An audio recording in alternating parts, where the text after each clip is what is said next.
everyone, and welcome to another episode of the Biohacking Beauty podcast. My name is Amitai. I am the co-founder and CEO of Young Goose, the biohacking skincare company, which this podcast is brought to you by. I am very happy that you have joined me today. I'm very excited because today I have a personal hero of mine as a guest on this podcast.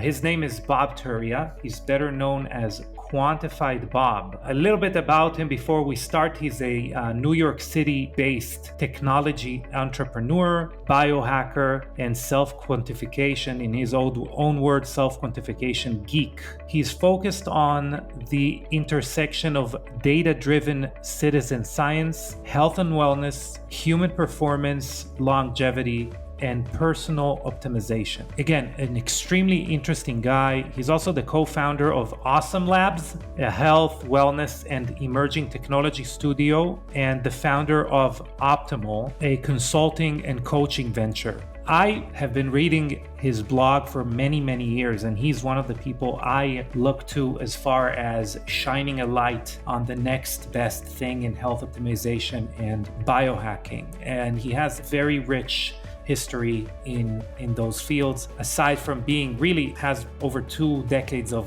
career in technology, before even the dot-com crash of the late 90s, through the rise of online communities, social networks, social media platform, emergence of consumer facing health and wellness, AI, machine learning, mobile apps, blockchain technologies. The guy is a real genius, and I just had to have him geek out with me on the future of biohacking and health optimization, especially through the lens of someone that is so data-driven, such as himself. I highly recommend taking notes and kind of stopping where you want to learn more and diving into things that we go in on your own. Like, take it as a menu of things that you can dive deep into. A few things that you're going to learn in this podcast is how to measure your metrics. What does it mean? Like, how can we measure if things work or not work? Supplements we're taking, habits we're forming, our measurement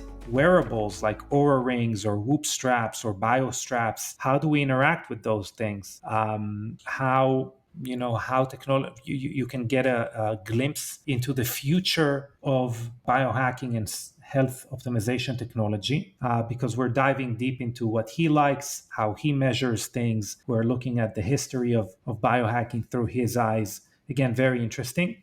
Before we begin, I would just like to say that it would mean the world to me and to us here in Young Goose if you took 2 seconds out of your day to subscribe to the podcast. Not only does it ensure that you will never miss an episode, but it also ensures that the algorithm likes us, that other people that have similar shared interests as you will know about this podcast and will be able to learn more through it. Last but not least, I'm reminding you that this podcast is brought to you by Young Goose, which is the leading and the pioneer in skin health, biohacking, and optimization, the biohacking skincare company. And what we do is we make your skin behave like a younger skin through our products, and then the skin looks better, behaves better, and ages better through time, looking better today and looking better tomorrow and in 10 years. But without further ado, please welcome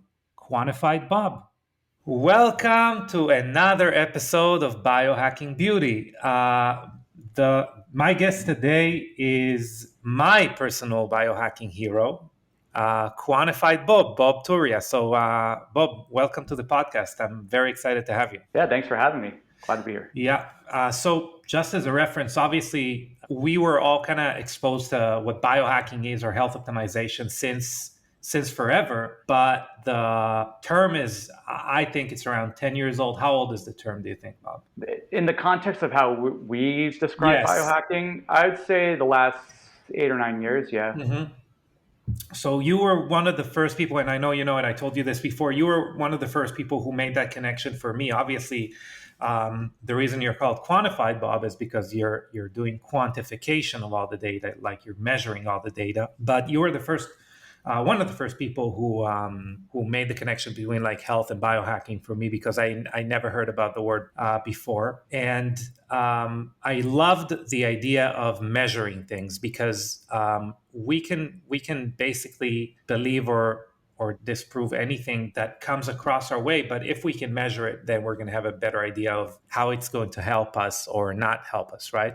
Exactly. I mean, there's a saying that you can only can't manage what you can't measure. Yeah. So, I do think, even going back 8, 9 years ago, I mean, what we could measure was not even a sliver of what we can do today. So just because the advances in technology and science and just the moving stuff out of expensive laboratories into the hands of consumers is like, it's been pretty drastic. And so, so I think for people today, they have to realize like 8 or 9 years ago, 10 years ago, what we could measure, it was much more, you had to make more of an effort. Yeah. Now we're just drowning in data. I mean, there's so much information out there, but back then it was like, you had to really do a lot of legwork to figure out how to capture certain bits of information. And I feel like you still do, like the things that you've told me about wearables and the way that you can kind of interpret data, which is not really readily available right now in the market. It's pretty interesting. But I have a question, like, how did you start? Like, you told me stories about 40 people in San Francisco at the first like biohacking conference, but how did you, why are you interested in health? Like, where did it come from? Everyone has like, I feel like 90% of the people in this industry, they have like a origin story that starts with some like health challenge or something like that. And the other 10 are just, whatever. But what made you be interested even in health? Yeah, so going back to my teenage years, so I've always just been into technology and Mm-hmm. information and data, but in my teenage years, playing sports in high school, et cetera, I was always looking for ways to, I was like a hard gainer, skinny kid, but I was pretty good at the sports I played. And I was like, how do I get stronger, put on more muscle? We didn't have the internet back then. We didn't have all the access to information. You had to go digging up books in libraries and figuring out calculations and all these other, formulas and all that. So we're using like stopwatches and rulers instead of Mm-hmm. wearables and smart scales and all that. So back then it was all about like understanding myself. How do I get some performance out of it? And that went into college. I ran some Division I track. Get out of college into the real world, and now that's where most people start. The stress of life and being an adult, and you maybe don't. You're not in as good shape as you were at one point. And I built a couple businesses over the years, and I thought I was being pretty successful at that, and I was still trying my best to exercise and work out. But I hit a point where one day I thought I was doing everything right in terms of like what I thought was good diet, what I thought was a good way to train. And I remember just being like, I'm exhausted. So on the outside, everyone's like, oh my God, you're killing it, Bob. You're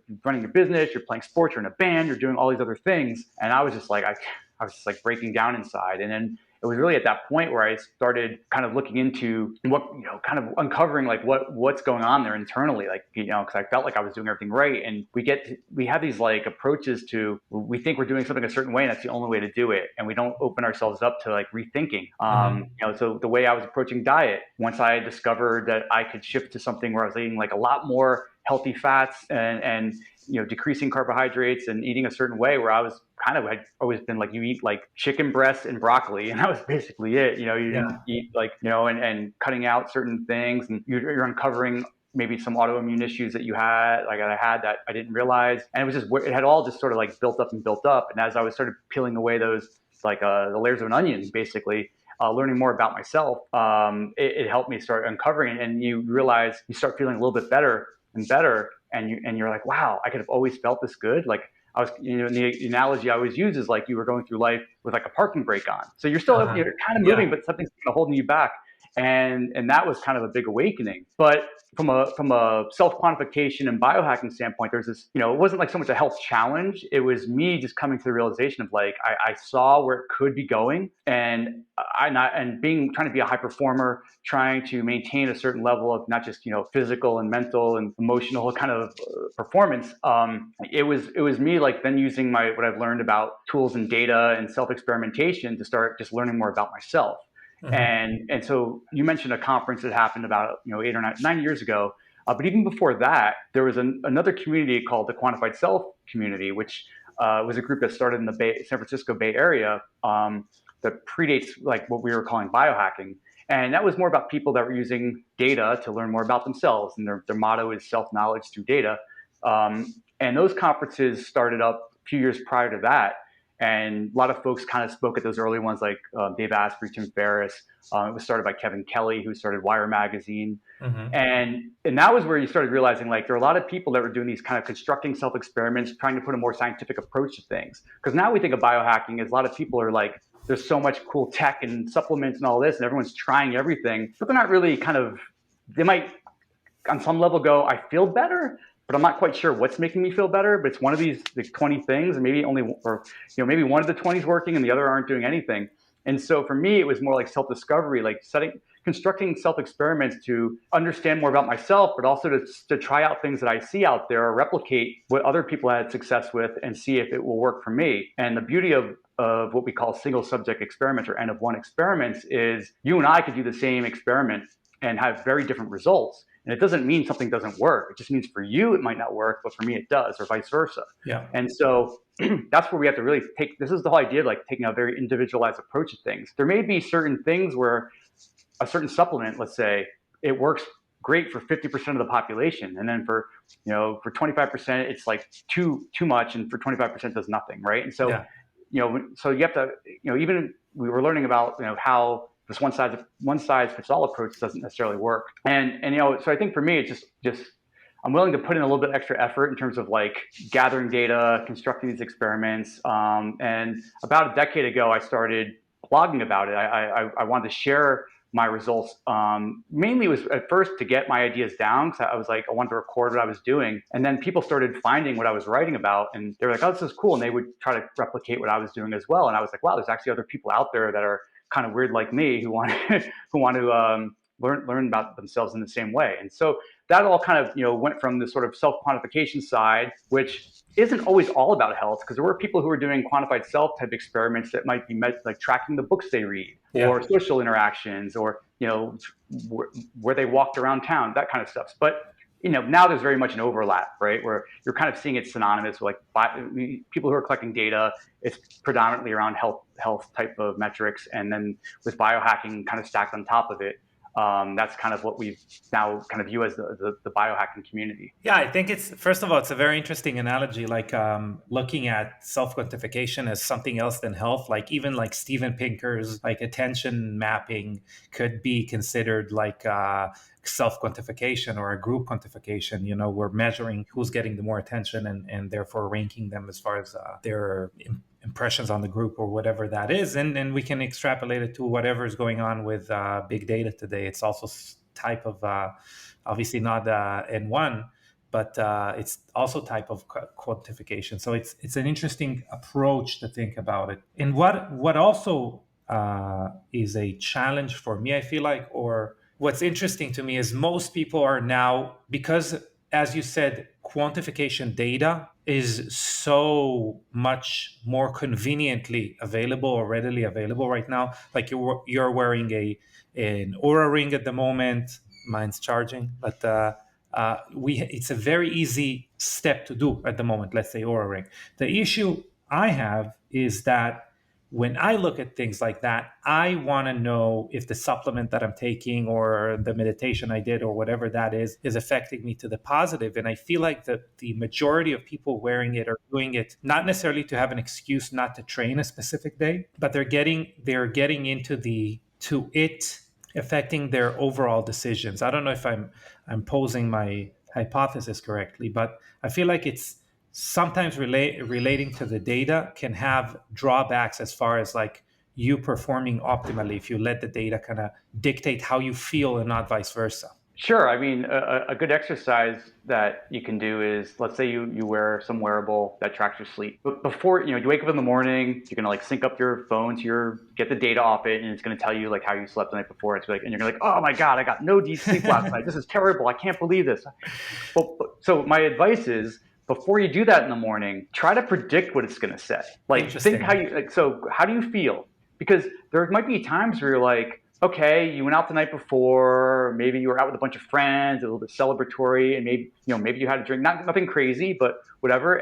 But you woke up the next morning, you actually were like, oh, you know what? I actually feel really good. I had such an amazing evening. I felt like I slept great. I woke up maybe a little early, but whatever. And then, your data is going to say something like, your heart rate was slightly elevated, blah, blah, and so I'm not saying that to be a chronic thing, but there could be times where like what you feel and the data might not necessarily match up. So it's a lot more about trends. I know some of these apps now are trying to give you daily guidance, right? Like today's a recovery day and there's stress and strain metrics and all that. For like, that's definitely much more important with like athletic performance. But another thing to keep in mind is you have to also look at the data and be like, is this data accurate? So I'll give an example, like a lot of wearables, let's say, this isn't a negative thing on Aura, let's say, but you might be sleeping on your arm or something. Your hand falls asleep overnight. Well, guess what? You're going to see like data, like it might say your HRV was low or high or whatever, but when you look at the graph, it's missing a whole bunch of data points. So they're still giving you you're still getting an average value overnight. So it might say like, oh, my HRV is great today or terrible, but it's not a good sample size. So you might have to throw that away and just be like, I'm not going to even look, like that data from last night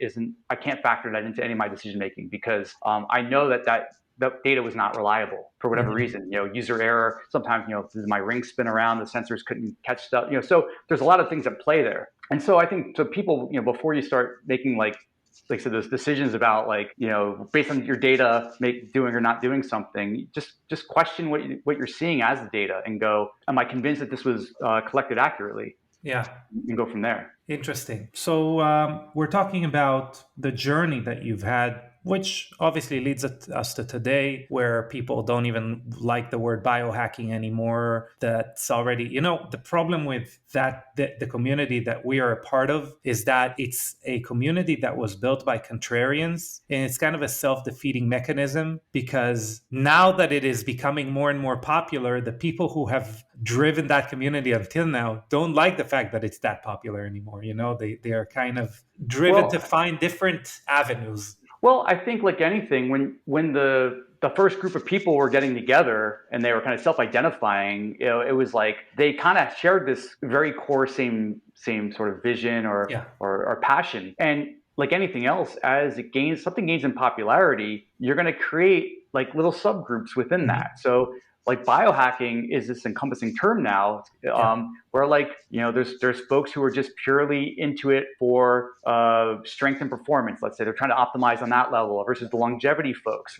So not everyone is doing all of these things, and the same way, like there are people doing some pretty extreme things with like certain therapies and treatments like stem cells and all that. And then there's people who are like sipping ketones and going, I'm biohacking. I'm not, it? Yeah. I'm not saying it's not. I'm just saying there's a spectrum, right? So it's not. I guess it just comes down to like when you have 40 people, a very small community. Yeah. You feel like you might feel like this is completely my tribe. And when you're around 2,000 people, you're all like, yeah, we have a common interest, but your tribe might be a subset of that group.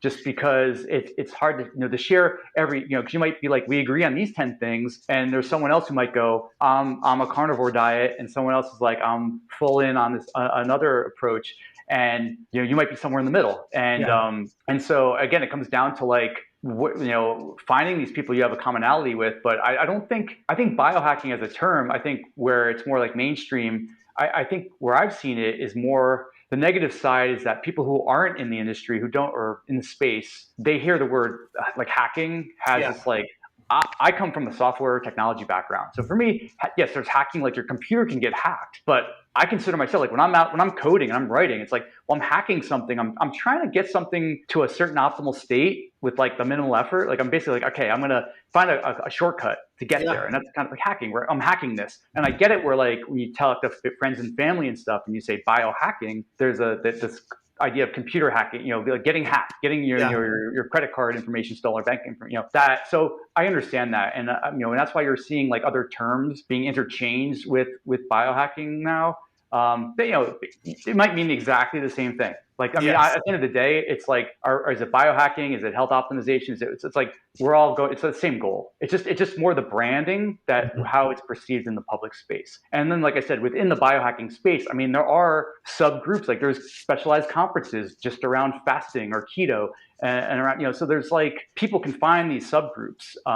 It's just like, it's, and at some point there will be like another term will arrive arise that supplants it, Mhm. and whatever we're going to call that, who knows? But that's just the way it is. The same way quantified self was around before biohacking, and it's still around, but now people just consider them, even though they're not the same thing exactly, but there's an overlap, and so it just gets absorbed into it. Yeah, the Venn diagram has now grown into one term that has eaten the other. To be honest with you, and I've voiced it to you personally before.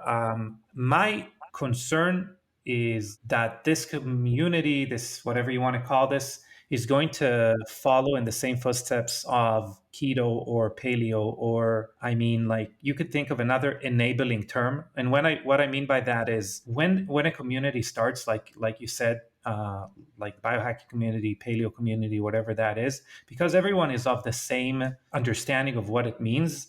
A lot of things are getting like the green check mark from the community of being good, being positive, and then there is some runway effect. Like if now I'm going to go to a department store and I'm going to see keto friendly, I would even say the fact that it says keto friendly probably means that it's not keto friendly. Like that, the fact that someone chooses to use the term leads to the fact that they are trying to have some monetary gain from attaching themselves to the keto community. Do you feel it's starting to happen in our community? Like where do you see it?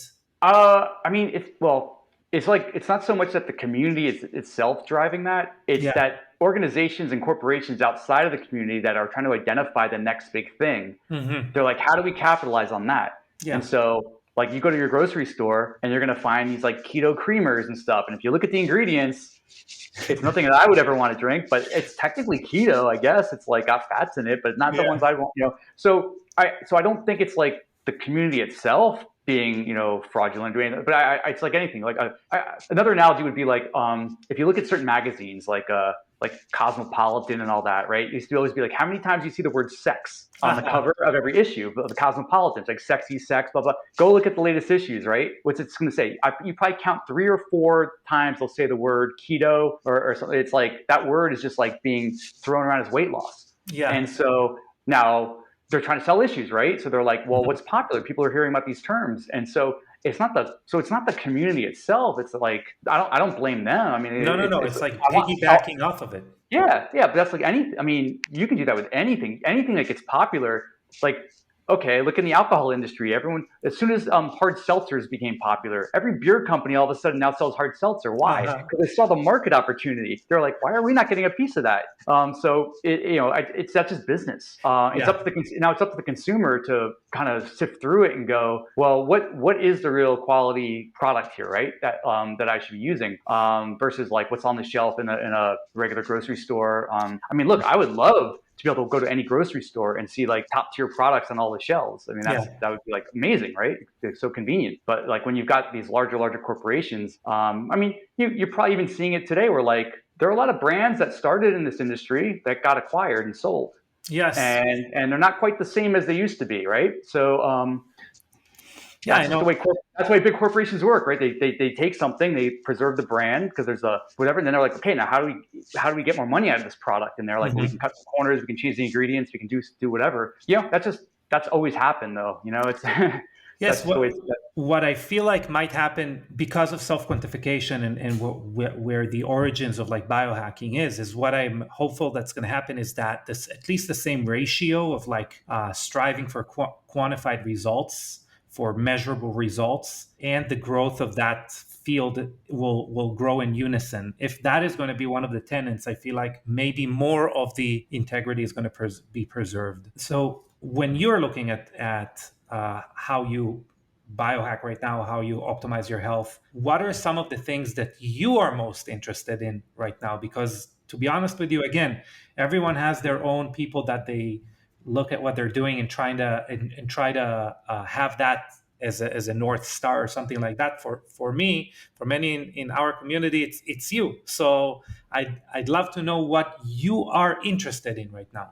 So again, being a data-driven type person, and I'm looking in terms of like technologies and solutions that are out there that maybe aren't here today, but I'm kind of waiting for the next generation of like, so even with wearable tech and all that, the last basically 5 years have been pretty static. I mean, things have incrementally improved. We've maybe shrunk some things down or batteries, but we haven't really seen the next level of like sensor technologies. And we're a few years away from that. But when that next generation hits, like the things that we'll then be able to add to our repertoire of things we can collect off of us are going to improve. Like, I mean, I've been playing around with devices that are like spectrometers where basically you take a little bit of blood and you put it in this little device. It shines these different wavelengths of light through it. And it's essentially just a bunch of data. Now they've got to have these like machine learning systems in place and all that where they can go through it and detect things out of just your blood. So like you could have this thing in your home and once a week, every Monday morning, you just do a little blood, prick your finger, put a little blood in this little cartridge, you put it in there and it's going to tell you like how to adjust whatever's going on, exercise, diet and all that beyond just like your regular, let's say you do blood work a few times a year. This is more like, it's not so much telling you like your vitamin D level is this or this. It's looking at the entire system and saying, we've pulled out a few things where you can maybe, you need to do this and this week. So that's one area that, because that technology is just here today. It just needs to just become more affordable and more consumer friendly. And that one's close. I like what's going on with so MRIs. If you've ever had to go get an MRI, like a magnetic resonance imaging, like you lay in a big tube and it's like if you've ever like gotten an injury, if you sit in this tight. So they used it for like, because it creates a 3D essentially slices of your body. You can go all the way through all your tissues and they can look for stuff. But now these systems are being improved on and they're getting even higher resolution and using it for not just for like injury, it's actually using as an alternate for getting like other technologies for body composition analysis. There's no radiation, so you can like lay in this thing. And then you've got this full model of your body, so they can look through not just, so it's not just looking at bone density, body composition, sort of metrics, body fat, and all that, but you can look at different organs and tissues and they can start looking and detecting things that way. So you combine that sort of information with the next generation of blood tests that are coming out, where there's one that's an early cancer detection, one that can detect up to 50 different kinds of cancers, like 5 years before you would ever develop a tumor. Now we're getting very into this preventative, like longevity. So that's what I'm passionate about. A lot of this is all about laying the foundation for longevity. And so, it's very easy for us to be like, okay, I'm going to do all these biohacking things. I'm going to have all these tools and technologies, but then you're hurt all the time. And it's like, no, I don't want to be hurt. That's the stuff you need to address right away. Because I think that stuff's going to compound and compound and compound. And so you got to maintain that level of mobility and just kind of address those issues as soon as you can. So when we get into all these new tools around longevity, these are more diagnostic tools. So I'm not even getting into things where it's like people taking certain supplements or doing different things that are thought to potentially extend lifespan, right? Or at least health span. And so these areas, I'm looking at it first from a data perspective. So the tools that will give us the information to allow us to see that, things that could potentially be happening years in advance. That gets me pretty excited. Just again, because you go from like, as a teenager, it was all like performance to your, when you're an athlete, it's like performance types of metrics. And now you shift when you get to a certain age, now you're starting to think more about like, I want to kick ass as long as I can. So what are the things I can do to maintain that? And so, I mean, for me, I was looking, I have old workout notebooks from 20 plus, like from like the late 90s, 2000. Like I wrote down all my workouts in like a notebook. I go to the gym and I looked at what I was doing. And like, I'm stronger today than I was then, which is, I'm like, so that's like, so when you talk about people like from a longevity standpoint, you're maintaining muscle, bone density, muscle mass, like you just gotta, it's something you just can't give up on. You gotta just keep doing it. And so, and so the stuff that's kind of, really what excites me right now is it's where I see things going in the next 2 to 3 years. Yeah. And that's in the ability to measure, which is, I agree with you. That's kind of how we started the conversation. That might be the biggest driver of health or of any type of industry, is the ability to have better measurements and kind of know what works, what doesn't work, especially on an individual level, just to know And basically, it's all about, if you can detect, if you can uncover things years before, like, we have this, like, type 2 diabetes, right, is Yeah. such a huge health crisis, right? It's a huge Mhm. health crisis. Now, that doesn't happen overnight. That's like through decades and decades of lifestyle. So, that's something that you can see coming from like a mile away. Now, and Yeah. I'm saying there's other things in our lives, other things that potentially, like, we can use testing to uncover and point out and be like, hey, you're on the path. If you keep doing this 5 years from now, you're going to have these issues, or, and so it's totally reversible. So giving people this information to basically say to them, look, you can make these little changes now. It's a lot harder to make change when you've been doing something for a long time, and then it's going to take you years to reverse it. But if you Yeah. say, like, look, you're just starting on the wrong path. Maybe, like, okay, in the last year you've got on the wrong path. Let's just correct that. Maybe that's a matter of months, and then you're back. You're at your optimal state again. So I think, for people getting that sort of information. So being, most people that are wearing wearables and all that, like, they're not running experiments and doing all this on themselves. They want to be told, like, based on this information, tell me what I need to be doing. They want that feedback. There's been products out there that were like, some of the earliest sleep trackers that were out there from like 8-9 years ago, people were buying them and then returning them because it was like, it would just say to you, you sleep like crap. And they're like, I know I sleep like crap. Well, why do I sleep like crap? Well, it wouldn't tell you that. It just tells you sleep like crap. And so people don't want, they want to know the why. Yeah.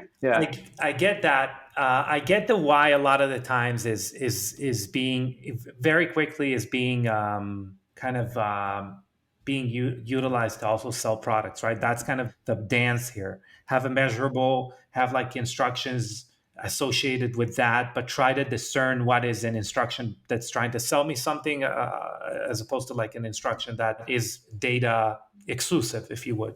I agree. So that is as far as like what we can measure. I also think that other technologies are getting better and better and better. Like, for example, you did mention like exosome stem cells, PRP, like things that are more associated with biohacking nowadays. That's something that was also extremely expensive 10 years ago and now are getting, they're still very expensive, but they're getting more affordable. So people are doing it more. We're hearing about it more. What are some of the things that you have measured that are helping you tremendously or to some extent, and that you're excited to be using right now or the future? I mean, it's really, from a day-to-day perspective, it's still very basic. I mean, measuring things like, I look at trends more than the acute day-to-day. So, Yes. like, let's take an example. If you have like a smart scale in your back, like at home, right? Every morning, I do the same thing. I get on it. It's going to tell me my weight, my body fat composition, bone density, all that kind of stuff. And it's depending on the there's so many variables, like how hydrated you are. Did you, eat a meal late last night because you have undigested food? So it'll give you, the values are going to be off like day to day. But if you zoom out and you look at it like over a year and you draw a trend line through it, it's a pretty accurate, like, you could pinpoint times in your life, like, where, like, oh, I was doing this during these months. And, so, like, for me, like, zooming it out that way is important. And even just things like sleep, you can zoom that out, looking at trends by, like, not just day of week or monthly or whatever. But I do think being able to correlate data. This is one thing, like, a lot of the tools out there, they might give you information about one aspect of your wellness, but really what we want to know is about the correlations, like understanding the cause and effect of, like, this plus this, gets you to a better state, or these three things combined will, but maybe one of them on its own doesn't do a whole lot. Or the opposite, or two things together, such as, I don't know, metformin and exercise. They're causing a reaction that we don't want, or that they're blunting some effects of the other thing. Yeah, and I mean, or like in the case of most biohackers, like, I'm doing these 20 things, Yeah. which of the 19 things are maybe not, maybe they're doing little bits here, incremental, but, like, if money's no object, that's fine, but some of them might be expensive. I mean, you talk about things like stem cells and exosomes and all that. I mean, there's a lot of people now that are doing using peptides, which I've been using them probably on and off for maybe like 3 years now. Very, like, for very specific sort of purposes. Most, I kind of started with general kind of peptides that help with regeneration. So just helping the body heal. Like, I saw that. I kind of felt and noticed the benefits of that. And then now I've been implementing like a multi-phase approach where I'll do like an extended fast, like a 5-day water fast. I'll induce autophagy for a period of time, just like let my body kind of reset, break down, let the body kind of get rid of and shed off old, dead cells and things like that. And then implement the protocol where, like, now I'm going to, like, bring in all these anabolic factors and get my body to build itself back up. And so I've been doing that over the last basically, so about like 4 months now. So like I did the sort of fasting phase, autophagy phase, and so I called it like a breakdown and rebuild kind of approach. And again, this is just me kind of setting up an experiment. I kind of consulted a few doctors and said, what do you think of this? And got the feedback or things I should add or take out. And I've been pretty happy with all of that.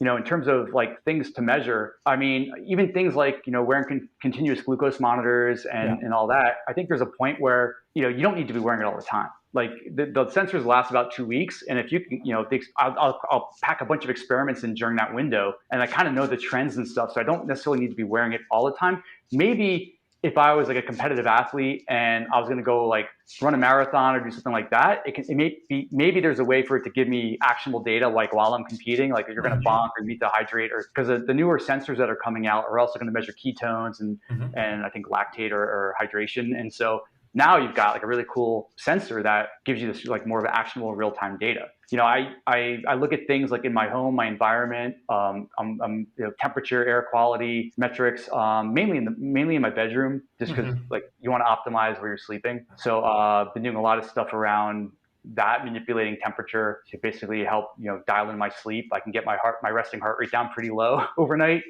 just from that. But there's no real, the stuff that you're getting off the wearables, so it's general sleep data, blood oxygen saturation, heart rate variability, those trends are all important. So there's nothing that I'm doing there that's anyone out there can, has that same information. I think it's just, you want to look at those trends and understand yourself better.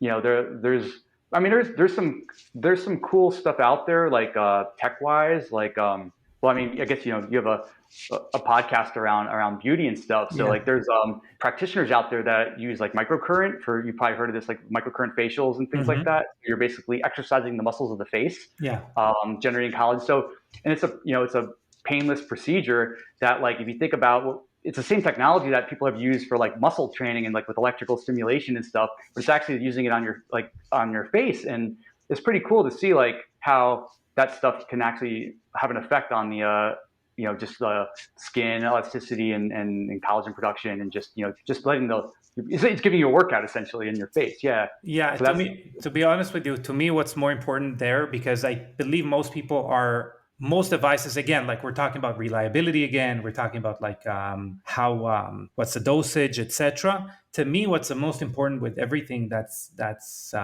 electrical magnetical stimulation to the skin, it's mainly like blood supply. The fact that we can get blood to where we want it is a pretty big deal in biohacking, I feel like, in general. Yeah. I've done I do a type of training called adaptive contrast training. So I have an oxygen concentrator that hooks up to a big reservoir. So I fill it with oxygen that's about 4 times room oxygen, so 80% oxygen. And I have a switch. So I'm on an exercise bike and I'm getting my heart rate up to a certain point. And then I'll flip a switch and I go hypoxic. So it's going to bring me up to about 12,000 feet above sea level. So now I'm in low oxygen. And what it's doing is my blood pressure, everything's building up because I'm low oxygen. So you're going to pump your heart's going to pump faster to maintain a certain oxygen level. Then you flip a switch while you're still going all out really fast on this bike, and you flood the body with oxygen. And that's it helps flush out toxins. It opens up all your like the tiniest little, like you'll feel your fingers tingling because it's opening up every like little capillary and stuff. And over time, what that actually does, it's like improving, like helping with things like VO2 max, or also just your body, because you're simulating this sort of altitude versus sea level kind of stuff. Your red blood cells will grow bigger. So that's why like athletes will train at altitude and come and compete. But you're able to do this with just like a device at sea level. It's kind of cool. Do you think that? Yeah, go ahead. No, so to your point, like about getting blood flow and all that, I think it's super important. Do you think when you're doing that, is there correlation between that and the hyperoxia hypoxia paradox that's happening in hyperbaric chambers, that the fluctuation between 100% oxygen to 21% oxygen brings up most of the benefits? No, it's this. There's a mechanism. So like when you first start, you're on high oxygen and you're just pedaling a bike, and there's a switching mechanism that happens at about 5 minutes where the body, you actually feel a flush. Like you just feel like this kind of like go, and it's actually your body just opening, like all your the capillaries and stuff opening. It's just a natural thing. So it's not quite the same as like being in just in a hyperbaric chamber. It is the switching between going back and forth, high to low, high to low. I've got a book on the topic. It's like an old out of print textbook that's like, I don't know, 600 pages, like all these studies from the 1960s through the 1980s. Has all these charts and graphs and stuff, and shows how they've done all these protocols, because they used to put people in like saunas and they would heat them up. And so these are people maybe they couldn't exercise as much. They could sit just by getting heated and elevated, and they'd hook them up through the same sort of procedure. And that was helping them sort of boost their immune systems and all that. So there's, again, but the whole point though about blood flow is just like, I think a lot of stuff, you realize, like, from a performance standpoint, even to, general health and wellness, like, I hate to call it sludge, but when I've done these protocols, it's almost like what it's doing is blowing out like gunked up sludge that you've built up in your capillaries. It's like letting your blood flow better. It's you're going to detox. Yeah. So like some people do it for the first time I ever did it, I actually felt like crap later in the day, because I was like detoxing, right? So I had to flush it all out. And the next day I woke up and I was like, I feel amazing. This is, it was a pretty eye-opening experience. Yeah, it's, very interesting. So that's, for example, something that you're doing, which is, as you said, there are 20 years of research that is out of print because it kind of ended in the 80s, and the ability to measure, its effects are now kind of bringing it back into fashion. What are other things that you're doing that are maybe a little bit out there but seem to work? I have some tools around. A lot of stuff revolves around frequencies and like delivering certain frequencies to the body, because they can basically, the variables of like frequency and intensity and pulse rate can affect different organs and systems. So like we talked about like a microcurrent, like facial, that's more like getting muscles to fire and trigger. Anyone that has like a red light panel and something, you're using wavelengths of light that depending on what that wavelength is, it has a different effect on the body and how it penetrates into the. So there are devices out there that are more like you use electrodes, and you can run these different little frequency programs through the body that can target. It's not just on the outside of the body. It could be like, liver, kidneys, just regenerate digestion. So they can. So it's kind of a woo-woo out there thing, but it's stuff that like I've used this stuff. I've used different devices over the years, and it's like for different situations. You can throw one of these things on for like 10 minutes, and that's all it really takes to do it. I know you're familiar. There's another device out there called the NanoVi. That's again, it's basically putting these frequencies into humidified air that you just breathe in, and you sit there, and it helps the body. It basically tricks the body into thinking it's getting all this oxidative stress, so your body will start regenerating. It basically will cells will start repairing and all that, because it's the same wavelength that our cells communicate with when there's damage. Yes. So it's and so like that's something where when I first saw the device, I actually was a little skeptical.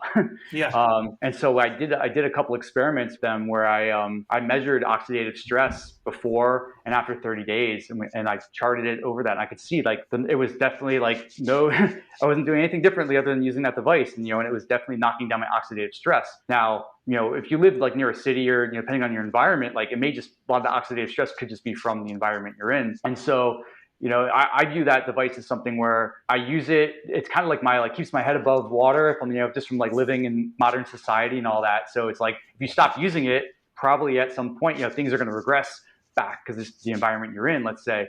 But that's one of my go-tos. That's like, it's right next to my couch in the living room. So if I'm unwinding in the evening, it doesn't take any effort to use. So I'll just throw that on and sit there for 30 minutes and just breathe it in. Doesn't really take any effort. Yes, and just to be clear, like when you say frequencies, because I know you use two different things. So from following your social media and blog and stuff. So one is, I saw you using this really cool miniature pulse electrical magnetical frequency for I think your calf muscle.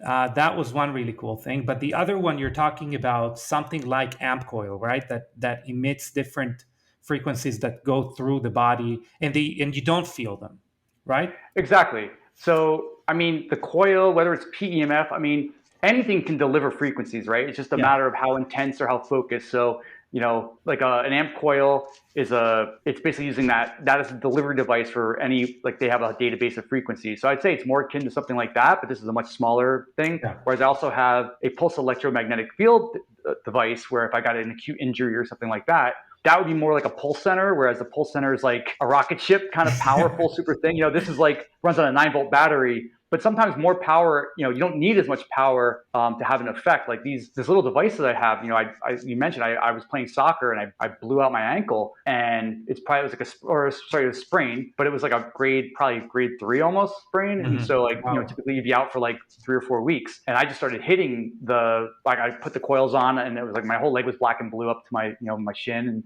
and it healed like really, really fast. Because what it's doing is the certain frequencies are signaling to like repair. But also like, when you sprain your ankle, there's a whole process of inflammation, and your ankle tends to swell up because it's a protective thing. It's also sending nutrients down there. Yeah. And so what these devices do, it just speeds up the process. So it doesn't prevent you. Like, so you put ice on an injury sometimes, you're like almost preventing the inflammation. Yeah. But you want it to all happen. You just want it to happen really fast. And so these tools, like, so yeah, I've got lots of little devices around where, like, if I get a banged or bruised or something like that, I can be like, okay, I'll throw that on, help me heal. Versus, that's not necessarily a performance tool. It's more of like okay, you got recovery tools, you got injury tools, that kind of thing, and then you've got things for performance. And I think they're all important. I mean, and what's cool is like some of these devices aren't, they don't have to be giant. They can make things pretty small now that can pack a lot of punch, and they're not like super expensive. Yeah, I think, as I agree with you, that a lot of what we consider the future of technology is not necessarily something that we don't have currently. It's just a price point or size. Actually, both of those things are what are limiting the advancement of it. So we talked about like performance, recovery, anything aside from NanoVi that you use that is almost like specifically for longevity, that is specifically to live longer. To live longer, I mean, or health span for that matter. Okay, I mean, it's nothing crazy. I mean, I love saunas. Great. So, I mean, infrared saunas for me, cold plunge, infrared sauna. I don't cold plunge as often, just like, but there's a couple places I can go to that have, kind of can do one, go back and forth, hot, cold. But at home, I have a small sauna that I can use here, or I can go to another location. But that's just something that for me, I know like that the benefits are just immense, and and I started out doing infrared saunas out of, I was trying to detox from heavy metals because I'd done some testing that showed I had really high lead and mercury, and I did a pretty intense 30-day protocol with niacin. Yeah. That was like pretty, it was really intense. And I saw some pretty great benefits there. But, you can also go slow and low. Like, you don't have to go crazy on infrared sauna. You can just, as long as you're just consistent with it. And I think, it's good to get the body to sweat. And, with infrared sauna, especially the way they work, and you can, different wavelengths, like you could smell it, your sweat, there's something going on there. It's not just like you're sweating, like you're working out. And so for me, it's like a relaxing thing to do. It's that I would say is a good tool for longevity. I mean, aside, that's from a technology standpoint, that's some of the testing and stuff, we're talked about preventing, like looking at things that could potentially be up with the body. Those are things that I'll be doing over this year, because I hit like a milestone birthday. So then this year is my big, let's see where I'm at. And then I've got, like things like, some peptides and things I've been using that I feel have been beneficial. I'll keep exploring them. So yeah, again, it's biohacking. It's not about doing the craziest stuff. It's just like, you want to do experiments, see what works for you, but also like with things, you got to look at the risk reward. So for me, like everyone asks me about things like rapamycin, and for me personally, based on what I've read, I don't feel like I'm going to benefit from taking it. I mean, if I was like 80 years old, or maybe it's a different story, but I feel like for me right now, in my stage of my life, I don't think I'm going to get, like, when you're weighing the pros and cons or potential benefits, like I just, so I've kind of like said, I'm going to stay up on the research. I'm going to keep an eye on it. But right now, I'm not in any urgency to do this. Actually, you are using a Rapalog. You're using our ProCare that has a Rapalog. But it's topical. That's topical, though. Actually, so that's what I wanted to tell you, that when we were formulating it and doing skin punch biopsies, etc., we found that for the majority of the population, I'm talking about over 95%, going over the dosage that we have there does not reap better benefits, because you are inhibiting the body in reacting to different, different assaults or anything like that. So I completely agree with you that a lot of what biohacking is like finding the right dosage. By the way, you mentioned like red light therapy or infrared sauna, same thing there. Like you're going to obviously, like infrared sauna, you can obviously cook a person, or you can have a temperature that's reasonable and provides the right amount of stress. Red light therapy, same thing. Pulses, same thing. So I completely agree. Kind of last question before we wrap up. What is how do you address, or do you address stress and like mindfulness in general? Is that part of your day to day? Is it part of what you are interested in, engaged in? So yeah, breath work is an important thing for me. So I actually just did not maybe a couple hours ago. I did after I did like 20 minutes, just like I did what's called resonance breathing. So I basically what I did was I went through a bunch of different breathing patterns. So a couple months back, I went through a bunch of different breathing patterns and measured my heart rate variability to figure out which inhale exhale combination with a certain amount of breaths per minute would give me the highest HRV acutely. Because everyone's different. And so it might be like, for someone it might be 5.5 seconds, 5.5 seconds. For someone else it might be 4.5, 6.5. So you play around with these numbers. There's a book. Breath by James Nestor. Not no. It's this woman wrote it. It tells you how to do this to calculate your resonance. It's all about resonance. I built a breathing app called Awesome Breathing. It's like a free app that you can dial in all those parameters. And so I will just sit there and like set it for 20 minutes. And so for me, that's like I'll do that. I often like to do that. Let's say I could be sitting in a sauna. I could be because I think when we run out, there's so many things we want to do. We have to often stack them because we don't have enough time. So but I definitely think I'm more from the breathwork perspective. Mindfulness. I'll be honest. Like I've gone through stages where I would do like some kind of meditation for like 30 days and then I would stop. I would say, but breathwork for me has been like the most consistent. For me, it's just a nice, relaxing, like I could do that anywhere. Like I could be, commuting, I could be just breathing. Doesn't take much effort to do. So yeah, I think, I think as long as anyone has any kind of practice that they can like stick to something consistently, I think they're going to like see that benefit, so that's why for me, in the breath work, like some days I'll do, like I said, resonance. I've also done, I love the Wim Hof style breathing, like going deep and like having those experiences. Like that's not an everyday thing though. That would be like one day I'll just decide like, yeah, let's just do that today. But yeah, so that's kind of like my aspect. But I use a lot of tools as well to like, if I need to like use light and sound to knock myself into a state, I can use technology to kind of help me there. So like I'll use like tools like NewCalm or Brain Tap, where it's light and sound and it trains your brain. So I can put you into a certain state. Like often it's like more of a meditative. So it's almost like you get like a 2-hour power nap in like 20 minutes. Yes. So a lot of times if I had if I didn't sleep enough or I felt like I didn't have enough time and I had like a little window of time in the afternoon, I'll just knock myself out for 20 minutes. It's not really knocking yourself out. I mean, you're in another state and you come out of it, but you weren't like, it's like a nice recovery boost. Yeah, I completely agree. The problem with these to me is that they're kind of addictive. They are so much easier to me than changing my state through meditation or something like that, that they are as addictive as, wanting to feel happy and becoming drunk. It's such an easy thing to go to. I love both NewCalm and BrainTap. I try to tell everyone about them. Especially, by the way, I found that dealing with jet lag and light and sound is tremendous, just as a FYI. So Bob, listen, we're coming to a close, but for the pure benefit of the listeners, could you please kind of detail where you are putting information out there? I don't want to miss anything, so I want you to tell all the different ones, and we're going to have everything in the show notes for people who listen. But where are you located on the internet? Sure. So the best place to read about all of my sort of ongoing experiments, exploits, information that I share is at quantifiedbob.com. That's my blog. And then on social media, so whether it's Instagram, Twitter, etc., It's just Quantified Bob, so it's Mm-hmm. pretty easy. And that's where you'll find more like real, day-to-day kind of stuff, things that maybe aren't something I wouldn't write in a long-form blog post, because the blog posts are pretty lengthy and they get pretty detailed. But like Yeah. Instagram might be more like I'm trying out some whatever you can kind of see the hacks, some things I'm working on at the moment. Yeah.